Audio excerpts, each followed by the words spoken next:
If you spend enough time reading financial advice, you eventually hit a wall. You're cutting out coffee and tracking every dollar and hoarding credit card points, yet your net worth barely moves. It's exhausting. The problem is that financial spreadsheets assume we are robots. A spreadsheet dictates that saving $5 a day creates long-term wealth, but it ignores the reality of decision fatigue and the mental cost of constant deprivation. This leads to micro-optimization, a trap where you spend massive amounts of time and mental energy trying to solve for trivial amounts of money. Let's plot these tactics on an effort versus impact chart. The bottom axis tracks wealth built. The vertical axis tracks energy demanded. These 4 quadrants change the goal, giving you permission to drop tasks that drain energy for minimal reward. Sustainable wealth isn't about maximizing every penny. It's about finding asymmetric leverage, where a low amount of effort yields a high result. The top left quadrant is the zone of distractions. High effort, low impact. This is where we find the latte factor. Aggressively depriving yourself of a $5 coffee technically increases your savings rate, but it requires daily willpower and causes high behavioral fatigue for a marginal gain. When you hyperfixate on these tiny daily expenses, you lose the bandwidth to negotiate the structural costs that actually move the needle, like your housing or your car. Credit card churning is another classic distraction.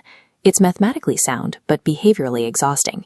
Between restrictive bank rules, declining reward values, and the administrative nightmare of managing a dozen accounts, the return on time has vanished. One missed payment or a slight dip in credit score can wipe out years of points. If a tactic requires constant daily willpower but barely changes your net worth, it might be a mathematical win, but it's a behavioral loss. The bottom right quadrant is the goal: low effort, high impact. These are the tactics that provide the highest return on your energy. This chart compares the smooth compounding curve of an index fund against erratic individual portfolios. Buying a broad fund beats picking stocks, removing the need for research. But this simplicity is boring.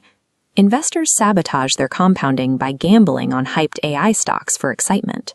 High leverage also exists outside of the markets. Prioritizing social pleasantness and networking often yields a higher income than raw technical skill. Executives and managers consistently promote the person with a 7 out of 10 skill set and a 10 out of 10 attitude over a toxic genius. Being easy to work with reduces friction and opens doors that effort alone can't reach. Real financial momentum comes from consistency and removing social friction, rather than high-stress trading or complex systems. Now we enter the high-effort, high-impact quadrant. These are lifestyle gambles, massive shifts that require total commitment. Relocating to a low cost of living area is the most direct way to slash your baseline expenses and free up capital. In a hub like Los Angeles, you are paying a massive premium just to exist in a high-competition environment. Moving to a market like Austin can drastically reduce your rent, but it carries a hidden trade-off. Without a locked-in remote salary, you risk capping your career income and losing the face-to-face access that drives the networking we just discussed. The second lifestyle gamble is staying with parents well into adulthood to aggressively hoard capital and invest while your expenses are near zero. This strategy is powerful, but it has a behavioral trap. Without the pressure of rent, it's easy to become complacent. You might save money, but you risk stunting the professional growth that comes from having to fend for yourself. These gambles build wealth quickly, but they only work if you can manufacture your own internal motivation to avoid career stagnation. Financial success requires matching these quadrants to the 2 resources you actually have, time and capital. Because everyone's constraints are different, the right strategy depends on which of these 2 paths you are currently on. If you are an accumulator, someone with plenty of time but very little money, you have to embrace the high-effort, high-impact quadrant. You use your time to network aggressively and perhaps live at home to build your first real baseline of wealth. But if you are an optimizer, someone with high income but no free time, you must abandon high-effort distractions.